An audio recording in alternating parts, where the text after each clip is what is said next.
सबसे पहले मैं बाबा भीमराव अम्बेडकर संविधान के रचयिता, इस देश को एक नई दिशा देने वाले बाबा साहब को श्रद्धांजलि अर्पित करते हुए अपनी बात शुरू करूंगा।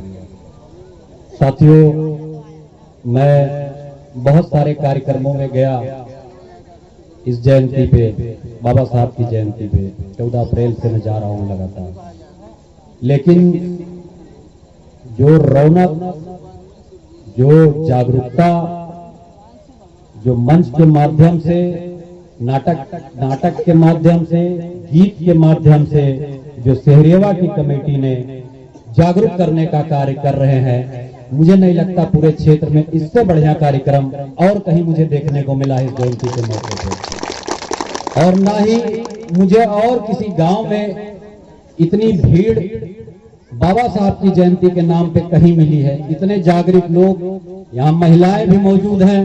मैं पहली बार इतना, कम से कम 8-10 कार्यक्रम अटेंड किया होगा, लेकिन महिलाओं को मैं पहली बार देख रहा हूँ कि यहाँ की महिलाएं भी इतनी जागरूक हैं, बच्चे भी इतने जागरूक हैं।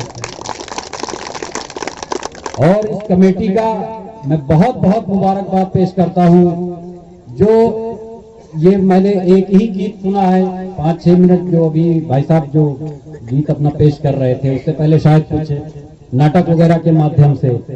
साथियों, ये सब चीजें चलती रहेंगी, लेकिन आपको एक चीज नहीं भूलनी चाहिए कि बाबा साहब जो हम लोगों को दे के गए हैं, भारत देश को दे के गए हैं, जो दबा कुचला वर्ग रहा है इस देश में, जो गरीब मजदूर रहा है इस देश में, उसको अपना अधिकार लेने के लिए, अपना अधिकार पाने के लिए आपको हथियार दे के गए हैं। संविधान के रूप में आपको दे के गए हैं। उसको संविधान जब लागू हुआ आजादी के बाद, बाबा साहब का लिखा हुआ संविधान जब लागू हुआ, लागू करने के बाद बाबा साहब ने एक बात कही थी कि ये आपको लड़ने के लिए, अपना अधिकार पाने के लिए ये आपको मिला है, लेकिन आप पे भी एक जिम्मेदारी है कि इस संविधान को बचाने में, इसको सुरक्षित हाथों में रखने में और इसको सही से इस देश में लागू करने में, इसमें आप लोगों को हमेशा जागरूक रहना होगा। हमेशा आपको इसकी कद्र करनी होगी, वरना आप दबे कुचले हैं और दबे कुचले ही रह जाएंगे, अपना अधिकार नहीं ले पाएंगे। साथियों, मेरी नजर में सच्चा अम्बेडकरवादी वही है जो हमेशा अपने सीने से संविधान को लगा के रखता है और हमेशा इस प्रयास में रहता है कि संविधान के जरिए कैसे वो गरीब मजदूरों का, पिछड़े तबकों का, जो दबे कुचले लोग हैं, उनका अधिकार दिलाने का, उसका इस्तेमाल जब वो करता है, वही सच्चा अम्बेडकरवादी है।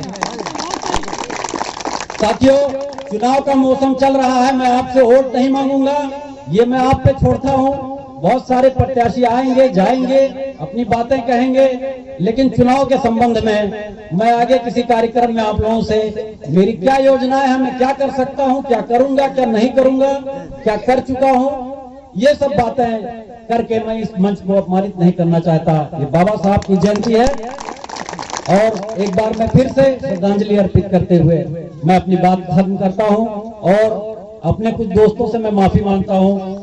मेरे साथी बोलते हैं हमेशा कि आप 2 मिनट 3 मिनट में अपनी बात खत्म कर देते हैं, तो उनके लिए मैं ये कहना चाहूंगा कि अगर 2-4 मिनट में अगर बात समझ में नहीं आएगी तो नहीं समझ में आएगी, चाहे आप रात भर बोलते रहिए।